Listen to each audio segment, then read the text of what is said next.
Jésus-Christ dit, celui qui croit en moi a la vie éternelle. Quelle grâce! Alléluia.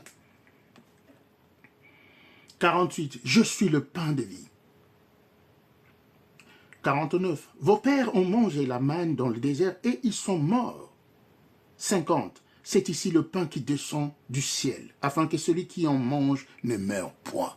Voyez-vous, c'est la parole de Dieu et cette parole est digne d'être reçue et digne d'être crue. 51. Je suis le pain vivant qui est descendu du ciel. Si quelqu'un mange de ce pain, il vivra éternellement. Et le pain que je donnerai, c'est ma chair que je donnerai pour la vie du monde. Jésus a donné sa chair pour la vie du monde. Il l'a donné.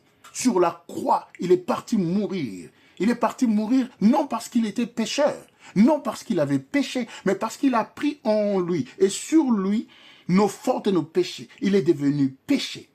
Et c'est à cause maintenant de ces péchés-là que Christ est mort afin de nous libérer. C'est lui notre rançon, c'est lui notre jubilé, c'est lui qui nous délivre, c'est lui notre rédempteur. Alléluia. 53, Jésus leur dit, en vérité, je vous l'ai dit, si vous ne mangez pas la chair du Fils de l'homme, et si vous ne buvez pas son sang, vous n'avez point la vie en vous-même. Celui qui mange ma chair et qui boit mon sang a la vie éternelle, et je le ressusciterai au dernier jour.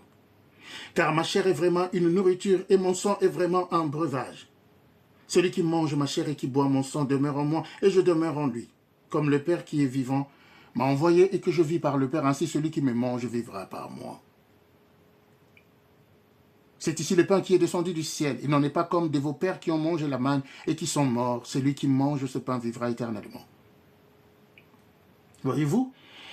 Le pain de vie, la parole de Dieu, c'est ça la chair de Jésus. Quand tu manges la parole de Dieu, quand tu lis la parole de Dieu, tu médites la parole de Dieu, et cette parole qui rentre en toi maintenant, cette parole qui transforme, qui change de vie, cette parole qui change d'attitude de quelqu'un ou les habitudes de quelqu'un, c'est ça le pain, c'est ça la vie, c'est ça la chair, le sang de Jésus-Christ qu'on mange, c'est le pain, la parole de Dieu, la parole de Dieu.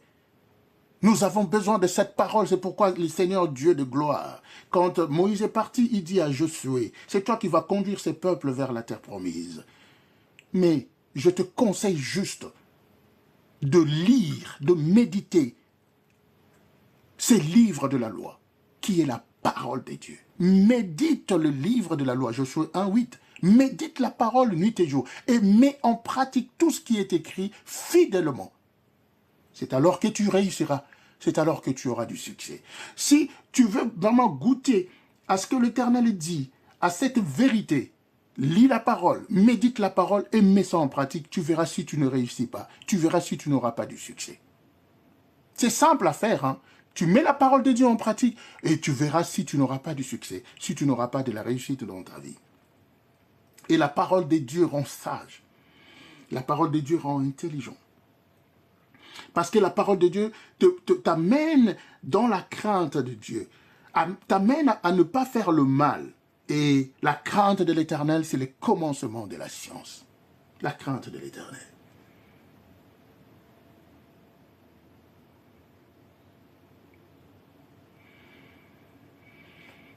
Donc, nous devrions suivre la voie du Seigneur. C'est Jésus, celui qui croit en Jésus-Christ a la vie éternelle. Celui qui ne croit pas est déjà jugé parce qu'il n'a pas cru à la parole de Dieu, parce qu'il n'a pas cru à la vérité qui est Jésus-Christ. Jean 20, verset 19 à 29. Je lis au nom de Jésus-Christ.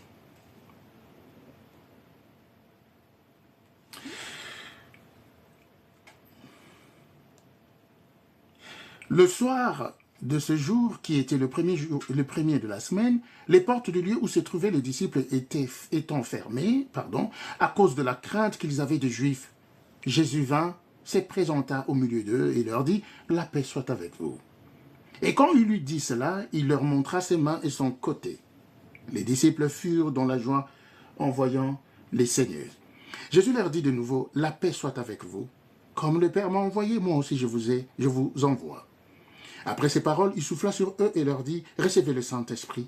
Ceux à qui vous pardonnerez le péché, ils leur seront pardonnés. Et ceux à qui vous le retiendrez, ils leur seront retenus. » Thomas, appelé Didyme, l'un des 12, n'était pas avec eux lorsque Jésus vint. Les autres disciples lui dirent donc, nous avons vu le Seigneur.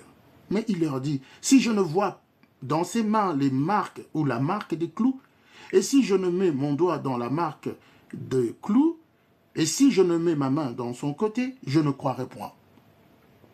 8 jours après, les disciples de Jésus étaient de nouveau dans la maison et Thomas s'est trouvé avec eux.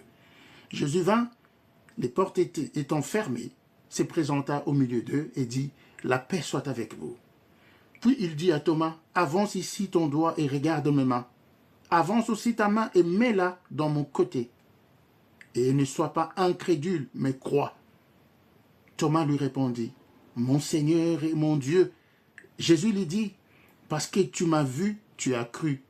Heureux ceux qui n'ont pas vu et qui ont cru. Amen, amen. Heureux ceux qui n'ont pas vu mais qui croient.